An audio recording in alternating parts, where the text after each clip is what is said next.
Olá pessoal, sejam muito bem-vindos ao meu canal, sou o Gleidson Barreto e hoje a gente vai mergulhar em um dos volumes mais importantes da coleção Edição Definitiva dos Fabulosos X-Men, publicada pela Panini no Brasil, que é o volume 4. Esse volume aqui, viu galerinha? Esse encadernado é especial porque mostra uma fase de transição. Os X-Men eles estavam fora da sua revista mensal regular, mas ainda assim eles continuavam vivos no universo Marvel, aparecendo em várias outras publicações, e tudo isso está reunido aqui nesse volume.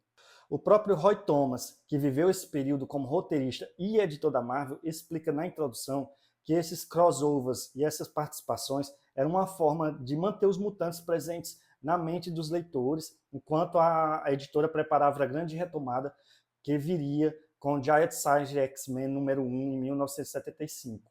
Bom, galera, então a gente vai dar uma olhadinha agora, né, folhear um pouco o volume 4 da edição definitiva dos Fabulosos X-Men.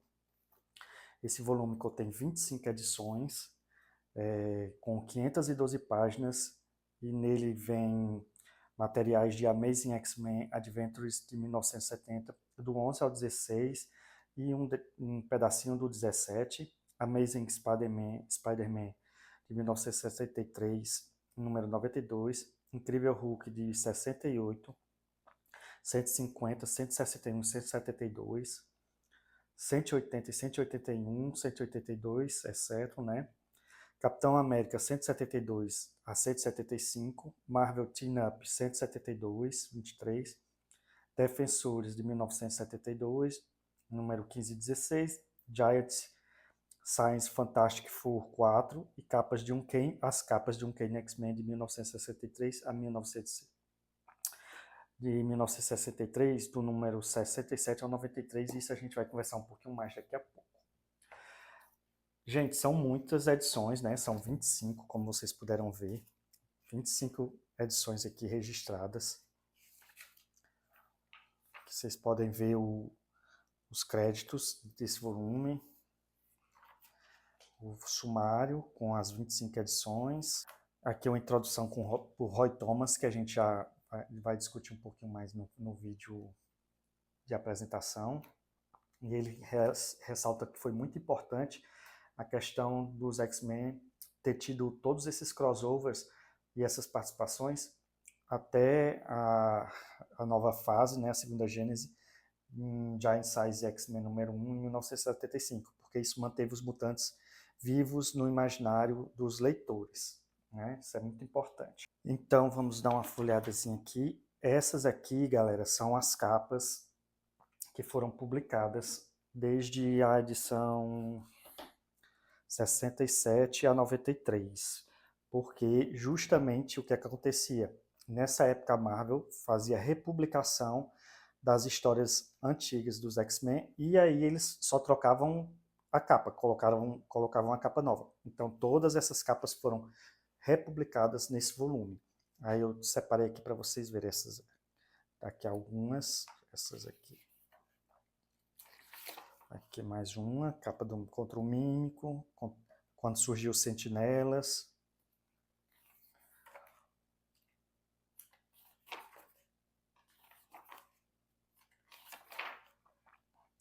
Outra aqui do Mímico, reaparecendo.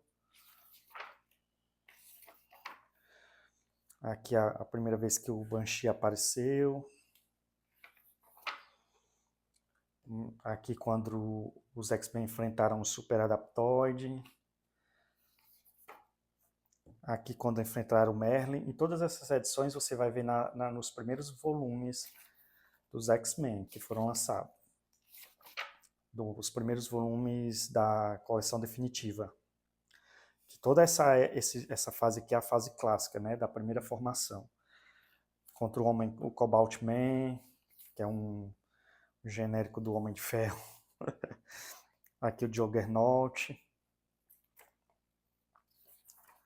Todas essas capas tiveram suas edições republicadas. Aqui X-Men, Mecano, a participação do Homem-Aranha.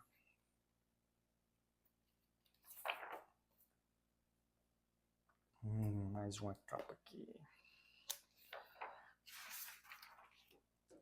Até, até contra o Frankenstein, né?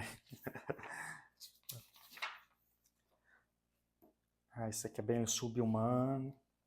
Um povo que ficava no subterrâneo da Terra. Aqui quando o professor Xavier teoricamente teria morrido, né? E o retorno de Magneto, né? A última capa, as últimas capas. Ok? Isso aqui é um momento marcante nessa fase dos X-Men, porque republicar essas edições foi fundamental para que os leitores não deixassem os X-Men cair no esquecimento, e é uma prova de que a editora acreditava que os mutantes tinham um grande potencial, né? Outro momento muito marcante nesse volume é o fato do Fera adquirir, nesse volume, eles republicaram a fase em que o Fera se tornou azul e peludo. Porque antes disso, quando ele entrou nos X-Men, ele tinha uma aparência mais normal. Ele só era muito grande, né? Tinha as mãos e pés grandes, e uma aparência mais robusta, mais forte. E aí, nessas edições aqui, mostra exatamente o momento, a transformação dele, né? A transformação dele não foi uma coisa natural. Ele, ele produziu uma substância em laboratório que transformou ele. Bem tipo o doutor e como é? A fera e o monstro, aquela história, né? Aqui é o momento que eles se transformam. Aqui ele relembrando os momentos que ele era humano nos X-Men.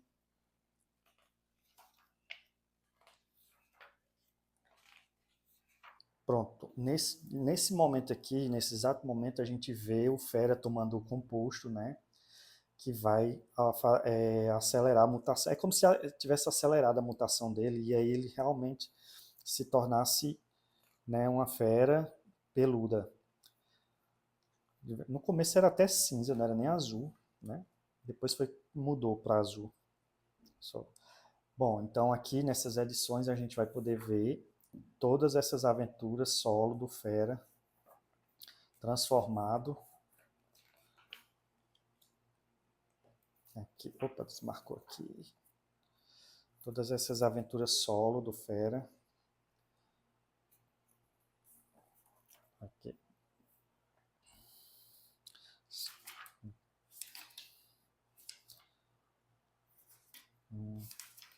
Muita ação, né? Aqui ele já tá azul. Olha.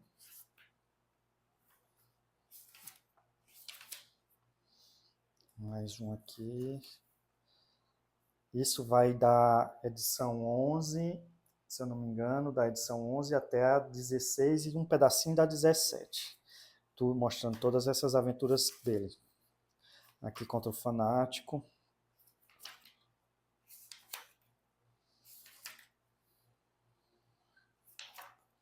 Mais uma edição. Essa aqui é a 17, aí tem uma história bem curta. Ó, contra o Hulk.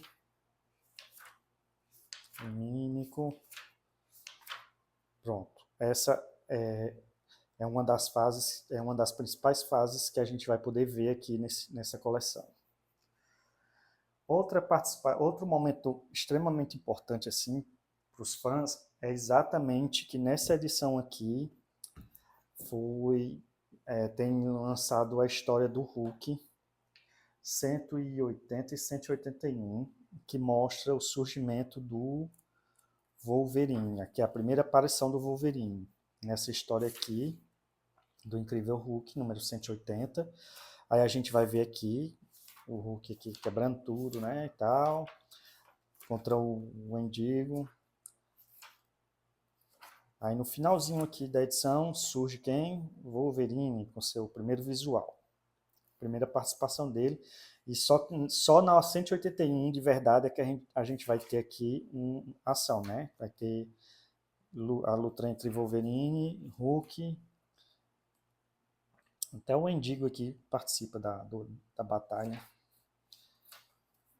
E é isso, outro marco histórico aqui dos X-Men nessa edição. Aí tiveram também outros momentos, como, por exemplo, o surgimento do Homem Múltiplo, né, o Madrox, que depois ele faria parte do, se eu não me engano, do X-Factor. Também foi nessa edição aqui de Giant Size Fantastic Four. É um momento também que vale ser registrado. E nessa edição aqui a gente vai ter também a participação dos X-Men na saga do Império Secreto, a saga antiga, né? Que inspirou um dos filmes do Capitão América, do Soldado Invernal.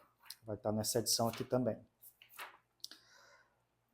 Também podemos ver que algumas duplas se formaram nesse período aqui, que talvez até inspirasse, né, o filme do Homem-Aranha e seus amigos. Aqui o Homem de Gelo já aparecia com o Homem-Aranha em aventura solo.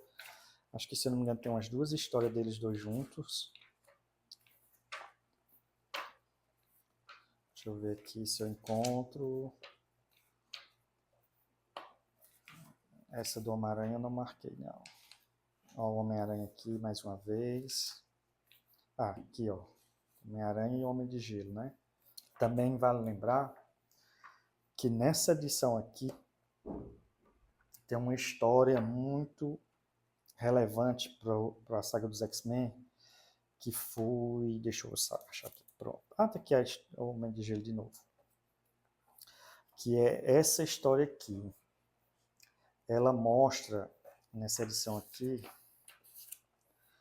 de Defenders, número 16, ela mostra o surgimento do mutante Alpha, né, que ele estava sendo controlado por um Magneto. Isso é um mutante muito poderoso, que no final da história transforma todos a Irmandade de Mutantes, incluindo principalmente Magneto. Todos da Irmandade viram crianças.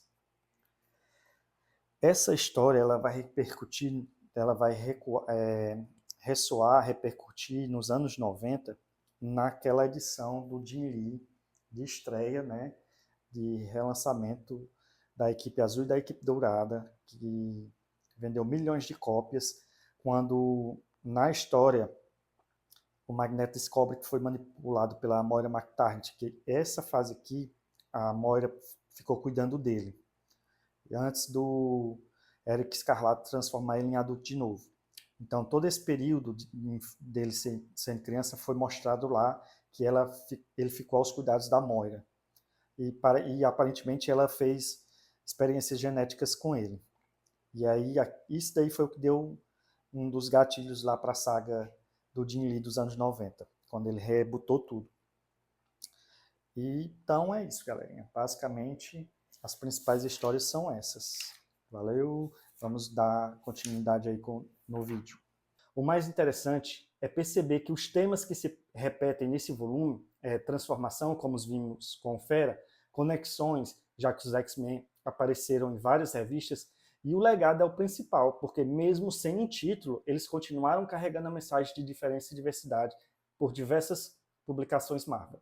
E quando a gente junta tudo isso, a estreia do Wolverine, a mudança do Fera, a transformação do Magneto e outras histórias, e outras participações em outros títulos, nós percebemos que esse volume é muito mais do que um apanhado de histórias avulsas. Ele é um alicerce que preparou o terreno para a grande revolução dos X-Men a partir de 1975, e até para as narrativas que explodiriam nos anos 90 com Jim Lee, como nós podemos ver com a história de Magneto transformado em criança. Então, se você é fã dos X-Men, do Wolverine, do Magneto e companhia, né, todos os X-Men, do modo geral, esse encadernado é uma leitura obrigatória. Ele mostra os mutantes em um momento de sobrevivência editorial, mas também guarda alguns dos momentos mais simbólicos e surpreendentes da sua história. E eu quero saber de você, se você já leu esse volume, se você pretende comprar, qual a parte que mais te marcou, a estreia de Wolverine, a transformação do Fera, ou o arco de Magneto transformado em criança.